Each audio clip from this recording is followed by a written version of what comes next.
In this video, we will show you how to assemble your GREENWORKS corded cultivator. Warning: this video is not a substitute for reading the operator manual.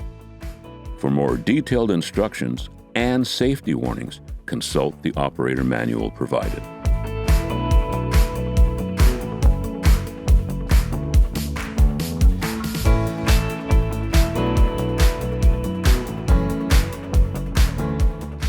Unpacking.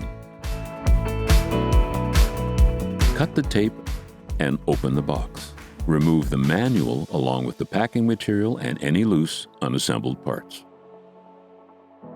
Carefully lift the cultivator out of the box and set it down. Inspect the unit and its parts to confirm that no damage has occurred. Keep the box and packing material until you have used the product. Assembling the upper handle. The knob and bolt come pre-installed in the handle. Unscrew these items and set aside. Align the upper handle with the holes on the lower handle.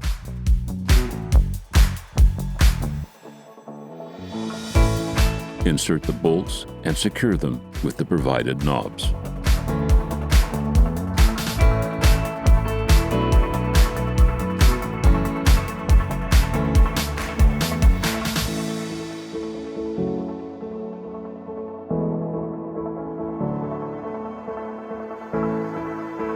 Assembling the wheels.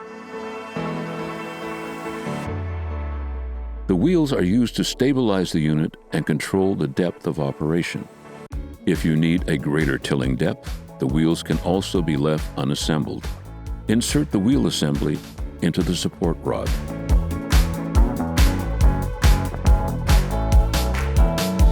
Align the wheel assembly at the desired position.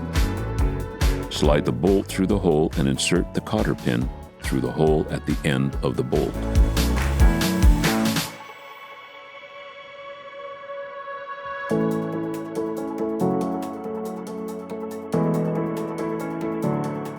Installing the tines. The cultivator comes with 4 tines. The tines must be installed in the correct order for the unit to operate correctly. Lean the unit back on its wheels so that it is resting on the handlebar. Place tine C on the tine shaft to the left of the gearbox. The stamped side of the tine should face away from the gearbox. Place tine B on the tine shaft to the right of the gearbox. The stamped side of the tine should face away from the gearbox. Place a felt washer on each side of the tine shaft and slide to rest against the inner tines. Place the outer tine D on the left side of the tine shaft. The stamped side should face towards the gearbox. Place the outer tine, stamped A, on the right side of the tine shaft. The stamped side should face towards the gearbox.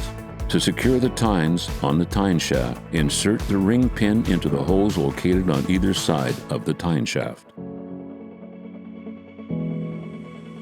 The unit will not operate correctly if the tines are installed incorrectly.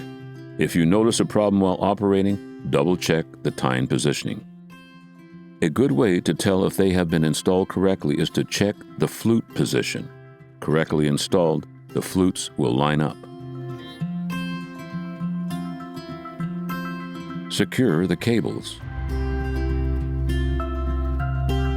Installing 2 tines for a narrow area. When cultivating in a narrow area, you may find that only 2 tines are necessary. Remove all 4 tines. Place tine A onto the shaft and place tine D onto the other side of the shaft.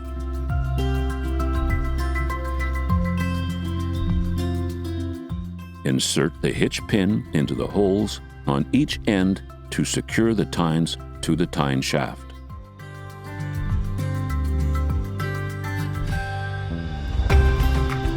Keep hands and feet away from the tines.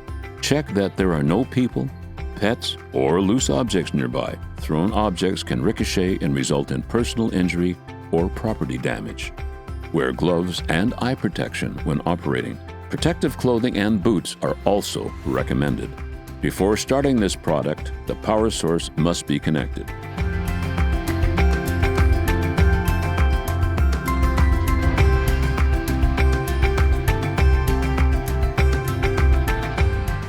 The safety switch is on the right side of your cultivator handle. It must be fully depressed before the motor can be started. The bale lever is in front of the upper handle.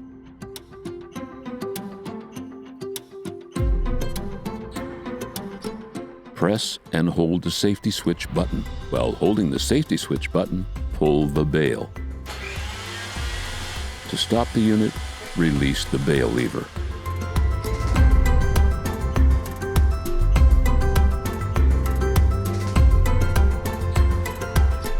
The handles may be folded for compact storage. Loosen the handle knobs and fold the handles forward.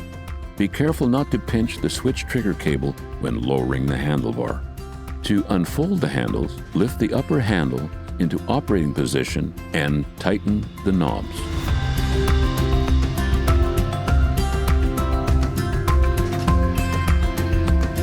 The cultivator can be used to break up garden soil and prepare a seed bed for planting. Plan to leave enough room between seed rows to allow for cultivating after the plants have grown, if needed. Remove rocks and roots before using the cultivator. Several passes over the same path may be required to reach the desired depth. Do not try to dig too deeply in the first pass. If the machine jumps or bucks, allow the unit to move forward at a slightly faster rate or install the wheel assembly.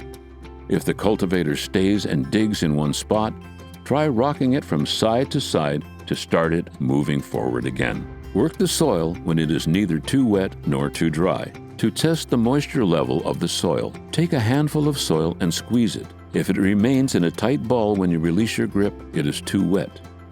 If it crumbles, it is ready to work with.